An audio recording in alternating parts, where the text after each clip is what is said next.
लेकिन अगली ही सुबह एक भयानक और कान फाड़ देने वाली आवाज ने पूरा तहलका मचा दिया। हमारी नींद खुली और मैं भागकर आंगन से बाहर आया। आसमान में देखा तो एक सफेद रंग का प्राइवेट हेलीकॉप्टर हवा में हिचकोले खाता हुआ हमारे गांव के अनाज सुखाने वाले मैदान की तरफ उतर रहा था। उसके पंखों की हवा इतनी तेज थी कि मैदान में खड़े हमारे चचेरे दादा चेनलियन के सिर का नकली विग उड़कर सीधे हवा में गायब हो गया। हेलीकॉप्टर अभी पूरी तरह रुका भी नहीं था कि वही अमीरजादा, वही शेंगजिन हाथ में नीले रंग के महंगे फूलों का गुलदस्ता लिए हीरो वाले स्टाइल में नीचे कूदा। लेकिन जैसे ही उसके पैर जमीन पर टिके, बगल के सुअर के बाड़े से ऐसी तीखी और सड़ी हुई बदबू आई कि वो वही खड़े खड़े उल्टी करने लगा। उसने अपनी नाक पर रुमाल रखा और भीड़ में खड़ी हमारी सू को ढूंढ निकाला, जो उस समय गांव की औरतों वाला ढीला सूट पहने खड़ी थी। उसे देखते ही अमीरजादे के चेहरे पर ऐसा दुख आया मानो उसने किसी महल की रानी को भीख मांगते देख लिया हो। वो चिल्लाया, सू, मैं तुम्हें इस नरक से बचाने आया हूँ। ये आवारा लोग तुम्हें इस हाल में रखने की हिम्मत कैसे कर सकते हैं?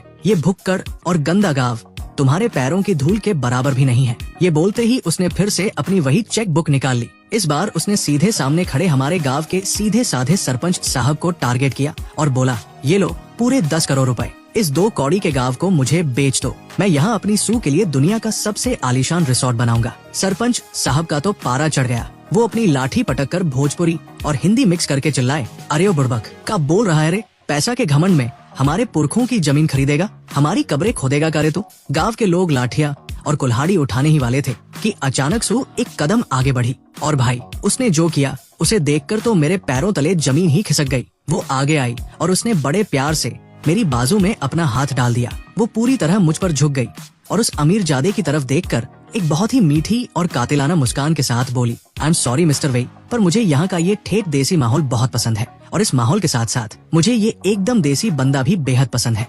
उस अमीरजादे को अपनी आंखों पर यकीन नहीं हुआ। उसे लगा कि सू ये सब मजबूरी में कह रही है और मैंने उसे डरा धमका कर रखा है। उसने सीधे मेरी तरफ उंगली उठाई और मुझे चैलेंज कर दिया, ठीक है, अगर तुम सच में मर्द हो तो मुझसे मुकाबला करो और साबित करो कि तुम मुझसे बेहतर हो। हम दोनों कम्पीट करेंगे और मुकाबला उसी चीज में होगा जिसमें तुम गांव वाले एक्सपर्ट हो, यानी धान की खेती करना। मैंने उसके उस महंगे साफ सुथरे सूट को देखा और उसके चमचमाते हुए लेदर के जूतों को देखा। मेरे चेहरे पर एक शैतानी मुस्कान आ गई। मैंने मन ही मन कहा, बेटा, भगवान के घर में देर है अंधेर नहीं, खुद चलकर यमराज के पास आए हो। मैंने कहा, चलो भाई मंजूर है, आज तुम्हें दिखाते हैं कि असली देसी पावर क्या होती है। धान रोपने के इस महामुकाबले की खबर पूरे गांव में आग की तरह फैल गई। दोपहर होते होते गांव का बच्चा बच्चा, बूढ़े बुजुर्ग सब हाथ में खटिया, स्टूल और टाइम पास के लिए तंबाकू खैनी लेकर गांव के पूर्वी हिस्से वाले पानी से भरे कीचड़ के खेत के पास जमा हो गए। सब इस ऐतिहासिक दंगल को देखने के लिए उतावले थे। वो अमीरजादा सीना फुलाए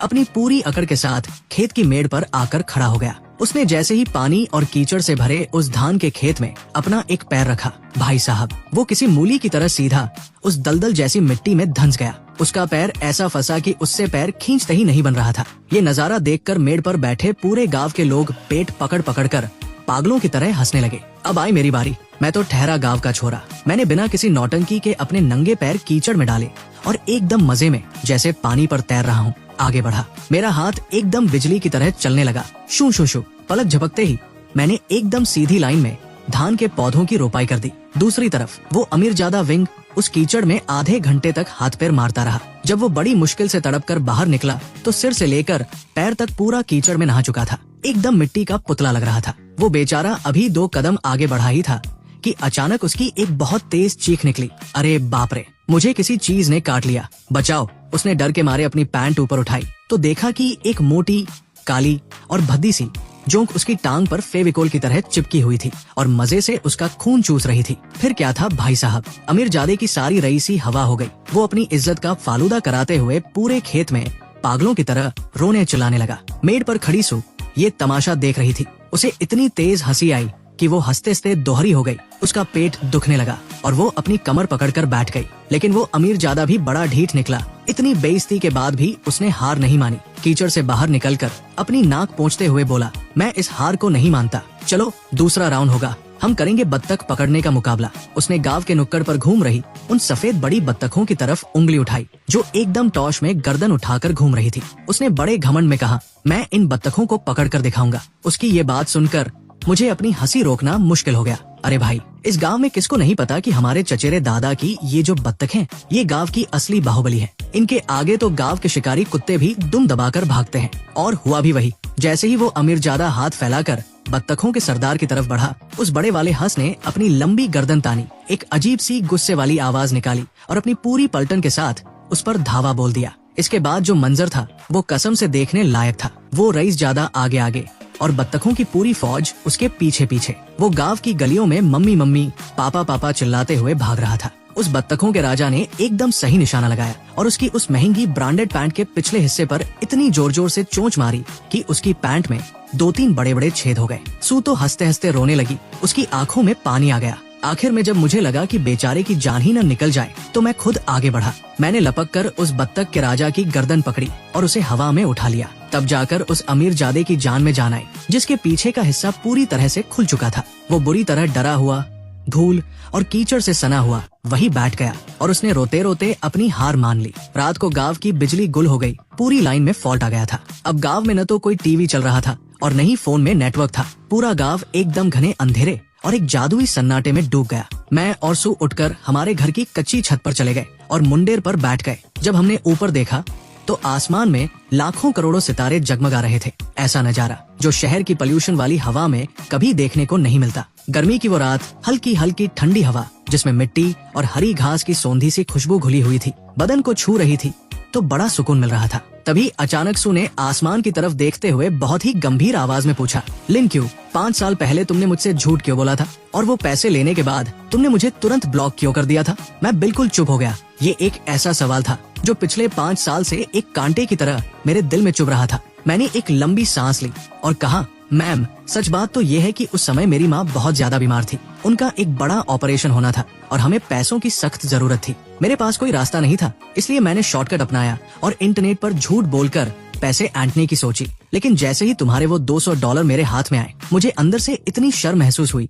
कि मुझे लगा मैं कभी तुमसे नजरें नहीं मिला पाऊंगा। इसी पछतावे की वजह से मैंने तुम्हें ब्लॉक कर दिया था। सू चिंगक्सवे ने मेरी तरफ देखा नहीं, वो बस चुपचाप मेरी बातें सुनती रही। मैंने आगे कहा, शायद तुम्हें पता नहीं है, पर उन $200 के बदले मैंने अगले ही दिन गेम के अंदर जो गिफ्ट वाला फीचर होता है, उससे 2000 कॉइन्स खरीदकर तुम्हारी आईडी पर भेज दिए थे। मुझे लगा था कि इस तरह मेरा कर्ज उतर जाएगा, पर शायद तुमने कभी उस पर ध्यान नहीं दिया। ये सुनते ही सू एकदम हैरान रह गई। उसने तुरंत अपना फोन निकाला और इंटरनेट न होने के बावजूद अपने रसूख और जुगाड़ से 5 साल पुराना वो गेमिंग डेटा और ट्रांजैक्शन हिस्ट्री खंगालने लगी। वो काफी देर तक स्क्रीन को स्क्रॉल करती रही और अचानक उसकी उंगली एक जगह ठहर गई। 5 साल पुरानी उसी तारीख के नीचे साफ साफ लिखा था, गिफ्ट रिसीव्ड 2000 पॉइंट्स। दोनों के बीच की गलत फहमी तो दूर हो गई, लेकिन अब छत का माहौल बड़ा अजीब और थोड़ा रूमानी सा हो गया था। उसने अपनी गर्दन नीचे झुका ली और उसकी आवाज इतनी धीमी हो गई जैसे कोई तितली पंख फड़फड़ा रही हो। वो बोली, फिर भी तुम धोखेबाज तो हो ही। तुमने पैसे भले लौटा दिए, पर मेरा भरोसा तो तोड़ दिया था। तुम्हें पता है, उस समय मेरे मम्मी पापा का तलाक हो रहा था। घर में रोज झगड़े होते थे। कोई मुझे प्यार नहीं करता था, कोई मेरी परवाह नहीं करता था। उस अकेलेपन में मेरे लिए गेम की वो दुनिया और तुम ही सब कुछ थे। मैंने तुम्हें अपना सबसे सच्चा दोस्त माना था। उसकी ये बात सुनते ही मेरे सीने में जैसे कोई बहुत तेज झटका लगा। कसम से मुझे अंदर तक झकझोर दिया इस बात ने। मुझे अंदाजा भी नहीं था कि उन $200 के पीछे इतनी बड़ी और दर्दनाक कहानी छिपी होगी। मैंने चांदनी रात में उसके उस खूबसूरत और मासूम चेहरे को देखा। उस वक्त उसके चेहरे पर वो रोज वाली कड़क बॉस वाली अकड़ नहीं थी, बल्कि एक अजीब सी बेबसी और भोलापन था। मुझे पहली बार लगा कि यार, ये लड़की उतनी खतरनाक नहीं है, ये तो दिल की बहुत साफ है। खैर, वो अमीरजादा विंग पूरे 1 दिन तक शहर के अस्पताल में भर्ती रहा और अगले दिन वो फिर से पूरी तैयारी के साथ गांव में धमक गया। लेकिन इस बार उसने वो फालतू के फूल और बत्तख पकड़ने वाली नौटंकी नहीं की। इस बार वो अपने साथ काले सूट और काले चश्मे वाले दर्जनों तगड़े बॉडीगार्ड्स लेकर आया था, जिन्होंने हमारे गांव के बाहर जाने वाले इकलौते रास्ते को चारों तरफ से घेर लिया था। वो चिल्लाया, मैंने बड़े बड़े बिल्डर्स और इन्वेस्टर से बात कर ली है। मैं इस पूरे 2 कौड़ी के गांव की जमीन खरीदने जा रहा हूँ। मैं यहाँ एक बहुत बड़ी केमिकल फैक्ट्री बनाऊंगा। देखते ही देखते तुम्हारा ये हरा भरा और साफ सुथरा गांव एक गंदे बदबूदार नाले में बदल जाएगा। ये सुनते ही पूरे गांव के लोगों का खून खौल उठा। सब अपने अपने हाथों में कुल्हाड़ी, लाठियां और हंसिया लेकर बाहर निकल आए। माहौल एकदम गर्म हो गया। सू का चेहरा भी गुस्से से लाल हो गया। वो तुरंत आगे बढ़ी और गांव वालों के आगे ढाल बनकर खड़ी हो गई। वो बोली, विंग, तुम अपनी हदें पार कर रहे हो। ये सरेआम गैर कानूनी है अमीरजादा जोर से हंसा और उसने अपनी उंगली से इशारा किया। 2 हट्टे-कट्टे बॉडीगार्ड्स तुरंत आगे बढ़े और उन्होंने जबरदस्ती सू चिंगक्सुए के दोनों हाथ पकड़ लिए और उसे खींचकर गाड़ी में बिठाने लगे। वो चिल्लाई, लिंक्यू। मैंने एक लंबी सांस ली, अपनी 2 उंगलियां मुंह में डाली और एक बहुत ही तेज कान फाड़ देने वाली देसी सीटी मारी। फ्यू। बस फिर क्या था भाई साहब। मेरी सीटी बजते ही गांव के कोने कोने से, गलियों से, छतों के नीचे से सैकड़ों की तादाद में हमारे देसी शिकारी कुत्ते बाहर निकल आए। कुत्तों का एक बहुत बड़ा सैलाब आ गया जिसने उस अमीरजादे की गाड़ियों के काफिले को चारों तरफ से घेर लिया। उधर से गांव के लोगों ने गोबर उठाने वाले फावड़े, सड़े हुए टमाटर और पुरानी सब्जियां फेंकनी शुरू कर दी। पूरे माहौल में कुत्तों के भौंकने की आवाज और उन गुंडों के रोने चिल्लाने की आवाजें मिक्स हो गई। वो शहर के बॉडीगार्ड्स जिन्होंने कभी असली देसी दंगल नहीं देखा था, गांव वालों और कुत्तों के आगे टिक नहीं पाए। उनकी पैंट ढीली हो गई और वो दुम दबाकर पीछे हटने लगे। मैं उसी अफरा तफरी के बीच दौड़कर गाड़ी के पास पहुंचा। मैंने हाथ में पकड़ा हुआ लोहे का फावड़ा पूरी ताकत से गाड़ी के शीशे पर दे मारा। धड़ाम। गाड़ी का शीशा चकनाचूर हो गया और कांच का एक टुकड़ा सीधे मेरे हाथ पर आकर लगा, जिससे खून की धार बहने लगी। पर उस वक्त मुझे दर्द का कोई एहसास नहीं था। मैंने बिना परवाह किए टूटे शीशे के अंदर हाथ डाला, दरवाजा खोला और सू का हाथ पकड़कर उसे झटके से बाहर खींच लिया। मैंने हांफते हुए पूछा, तुम ठीक तो हो मैम? सू ने जब मेरे हाथ से बहते हुए उस लाल खून को देखा तो वो जो हमेशा शांत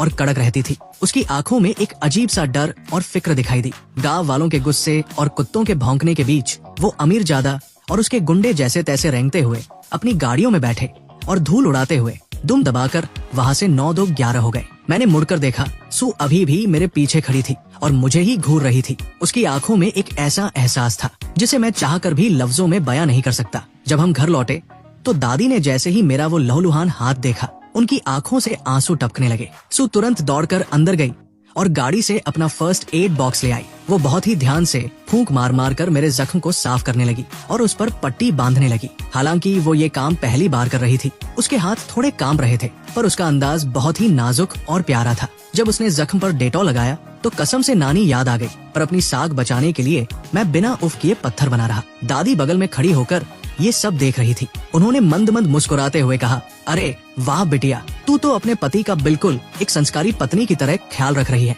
जोड़ी एकदम सलामत रहे। दादी की ये बात सुनते ही सू का चेहरा टमाटर की तरह एकदम लाल हो गया। उसकी नजरें झुक गई। ये पहली बार था जब मैंने उस कड़क बॉस को इस तरह शर्माते हुए देखा था। बस भाई, उस दिन के बाद से हमारे बीच की पूरी वाइब ही बदल गई। उसने फिर कभी मुझसे उन $200 का जिक्र नहीं किया और न ही कभी उस 20 लाख के जुर्माने का नाम लिया। उसने अपनी वो ऊंची हील वाली सैंडल और महंगे सूट हमेशा के लिए बक्से में बंद कर दिए। अब वो भी सूती कपड़े और चप्पल पहनकर मेरे साथ रोज सुबह नदी किनारे मछलियाँ पकड़ने जाती और जंगलों में जाकर मशरूम चुनती। वो चीजें बहुत जल्दी सीख रही थी। जो लड़की पहले दिन गोबर देखकर चिल्लाई थी, अब वो गांव के कामों में एकदम एक्सपर्ट हो चुकी थी। एक दिन जब हम दोनों नदी किनारे बैठकर मछलियाँ पकड़ रहे थे तो उसने अचानक मेरी तरफ देखा और बहुत ही सीरियस होकर कुछ कहने के लिए आगे बढ़ी। उसका वो गंभीर चेहरा देखकर मैं थोड़ा घबरा गया और 2 कदम पीछे हट गया। मैम, क्या हुआ? सू चिंगक्सुए ने कुछ बोला नहीं। वो धीरे धीरे मेरी तरफ बढ़ने लगी और उसने मुझे पीछे धकेलते हुए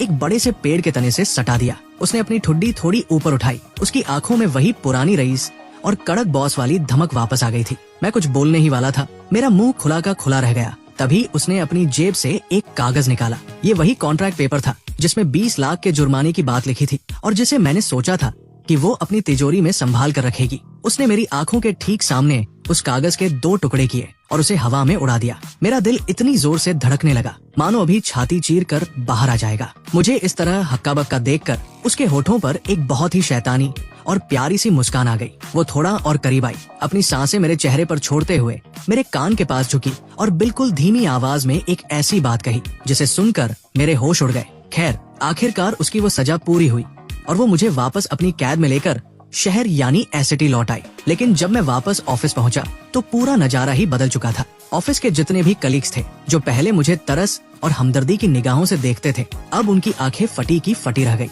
वो मुझे ऐसे देख रहे थे मानो मैं कोई असिस्टेंट नहीं बल्कि साक्षात दामाद जी हूँ। वो लड़का जो कभी चींटियां गिनता था, जो मार्को पोलो का कार्टून वाला कॉस्ट्यूम पहनकर घूमता था, आज हालत ये थी कि मैं बिना किसी डर के एकदम राजा बाबू की तरह बॉस के केबिन में जाता, वहाँ रखे आलीशान सोफे पर पैर पसार कर बैठता और सीधे बॉस के पर्सनल कंप्यूटर पर मजे से गेम खेलता। और भाई, कमाल की बात देखो, वो कड़क हिटलर जैसी दिखने वाली लेडी बॉस मुझ पर गुस्सा करने के बजाय खुद अपने हाथों से मेरे लिए बढ़िया सी चाय लाती, पानी देती और मजे से फल छील छील कर मुझे खिलाती थी। ऑफिस की मीटिंग्स में सू आज भी वही पुरानी शेरनी थी जिसके सामने अच्छे अच्छे मैनेजर्स की पैंट गीली हो जाती थी। वो अपने काम में एकदम पक्की और कड़क थी, लेकिन अब ऑफिस के हर एक बंदे ने एक बात नोटिस कर ली थी। वो ये कि सू की नजरें जैसे ही पूरे हॉल को घूमती हुई मुझ पर आकर टिकती, उसकी आंखों का वो गुस्सा पल भर में पिघल जाता और उसकी जगह एक बेहद प्यारी और मखमली मुस्कान आ जाती। जब ऑफिस की छुट्टी हो जाती और सब लोग अपने अपने घर चले जाते, तब जाकर शुरू होती थी हमारी असली महफिल, हमारा मियाँ बीवी वाला पर्सनल टाइम। रोज रात को साथ में मिलकर गेम खेलना हमारा एक पक्का नियम बन चुका था। लेकिन भाई, इस बार पासा पूरी तरह पलट चुका था। अब मैं बिना किसी शर्म के एकदम तसल्ली से एक सपोर्ट कैरेक्टर चुन लेता और एक नंबर के कामचोर की तरह गेम में उसके सिर पर जाकर बैठ जाता। और दूसरी तरफ हमारी मैडम खुद मार्को पोलो बनकर मैदान में उतरती और पूरे गेम में दुश्मनों की ऐसी धुनाई करती कि सामने वाली टीम थर-थर कांपने लगती। वो मुझे एकदम मजे से हर गेम जिताती और मैं बिना कुछ किए आराम से जीत का मजा लेता। अब गेम है तो कुछ सिरफिरे और जलने वाले खिलाड़ी भी मिल ही जाते हैं। कभी कभार टीम के कुछ बदतमीज लड़के चैट पर मुझे ताने मारने लगते, अरे ये कौन आ गया भिखारी, साला लड़की के भरोसे जी रहा है, बिल्कुल जोरू का गुलाम है, मुफ्त की रोटियां तोड़ रहा है। भाई, जैसे ही चैट पर कोई ऐसा मैसेज आता, सू का पारा 7वें आसमान पर पहुंच जाता। वो बिना एक पल गवाए तुरंत गेम का माइक ऑन करती और अपनी उसी कड़क, रौबीली और भारी आवाज में सामने वाले की सरेआम क्लास लगा देती। हाँ, मैं इसे अपनी मर्जी से गेम खिला रही हूँ, तुम्हें कोई दिक्कत है क्या? ये वही लड़का है जिसे मैंने 5 साल पहले पूरे $200 देकर खरीदा था। ये मेरा अपना बंदा है, समझे? अब चुपचाप अपना गेम खेलो, वरना तुम्हारी आईडी यही ब्लॉक करवा दूंगी। मैं अपने फोन की स्क्रीन पर उसकी ये कड़क और धांसू बातें देखता तो मेरे चेहरे पर एक बड़ी सी मुस्कान आ जाती। मैं मन ही मन हंसता और सोचता कि यार, कहा तो 5 साल पहले मैं सिर्फ गेम में एक नया स्किन चुराने और चूना लगाने के चक्कर में आया था, पर किसे पता था कि उस $200 के चक्कर में मैं अपनी पूरी जिंदगी ही इस डायन के नाम कर बैठूंगा। पर जो भी हो भाई, अब इस गुलामी में भी एक अलग ही मजा था।